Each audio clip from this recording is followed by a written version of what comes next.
இப்போ நம்ம சேனலுக்கு வந்து ஒரு டேப் வாங்கலாம்னு ரொம்ப நாள் யோசிச்சுட்டு இருந்தேன். அந்த டேப் வந்து நம்ம பட்ஜெட்குள்ளேயும் இருக்கணும், வித் நல்ல ஒரு கான்ஃபிகரேஷன்லேயும் இருக்கணும்னு பார்த்துட்டு இருந்தேன். ஃபைனலாக நமக்கு வந்து இந்த போக்கோ பேட் ப்ரோ 5G வந்து கிடச்சிச்சு. உங்களுக்கு பின்னாடி வந்து 2 மாடியூல் கொடுத்துருப்பாங்க. ஸோ இது 2மே வந்து கேமரா மாடியூல் எல்லாம் கிடையாது. ஒன்று வந்து ஃப்ளாஷ் லைட், இன்னொன்று வந்து பார்த்தீங்கன்னா கேமரா. பாடி வந்து பார்த்தீங்கன்னா மெட்டல் பாடி தான் கொடுத்துருக்காங்க. வெயிட் வந்து பார்த்தீங்கன்னா அப்ராக்சிமேட்டாக ஒரு 1/2 kg இருக்கும்னு நினைக்கிறேன்.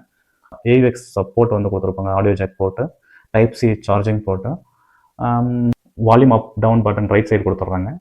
இந்த பவர் ஆன் பட்டன் வந்து உங்களுக்கு மேலே கொடுத்துட்றாங்க.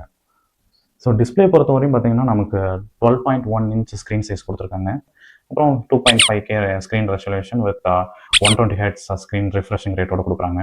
அண்ட் இதோட டிஸ்பிளே பேனல் வந்து பார்த்தீங்கன்னா IPS LCD பேனல்.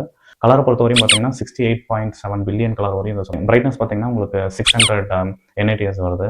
ஸோ உங்களுக்கு இண்டோரில் வந்து எந்த பிரச்சனையும் வராது பிரைட்னஸை பொறுத்தவரையும். ஏன்னாங்க பாருங்கள், நான் வீட்டுக்குள்ளே தான் இருக்கேன். ஸோ நான் பிரைட்னஸ் அட்ஜஸ்ட் பண்ணுறேன்.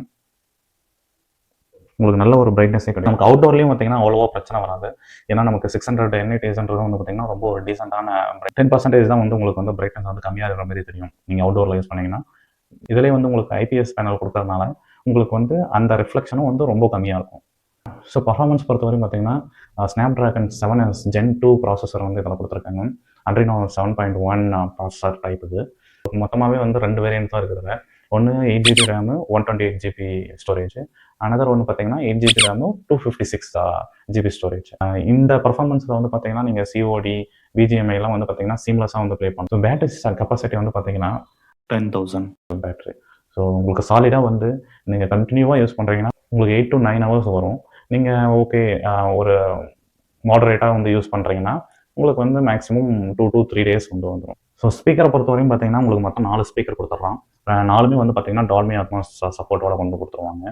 கேமரா வந்து பார்த்தீங்கன்னா உங்களுக்கு ஃப்ரண்ட்டில் வந்து பார்த்தீங்கன்னா 8 மெகாபிக்சல், பேக்கில் வந்து பார்த்தீங்கன்னா 8 மெகாபிக்சல் கொடுத்துருக்கான். பட் உங்களுக்கு கேமரா வந்து அவ்வளோ ஒரு கிளாரிட்டியெல்லாம் ஒன்றும் தெரியாது. ஸோ இந்த டேப்ல எடுத்த ஃபோட்டோவெல்லாம் வந்து நான் இந்த ஸ்க்ரீனில் அட்டாச் பண்ணுறேன், நீங்கள் வேணால் செக் பண்ணி. ஸோ கனெக்டிவிட்டியை பொறுத்தவரையும் பார்த்தீங்கன்னா இது வந்து 5G சப்போர்ட்டட். பார்த்தீங்கன்னா ப்ளூடூத் வந்து 5.2 வெர்ஷன் வந்து கொடுத்துருக்கான்.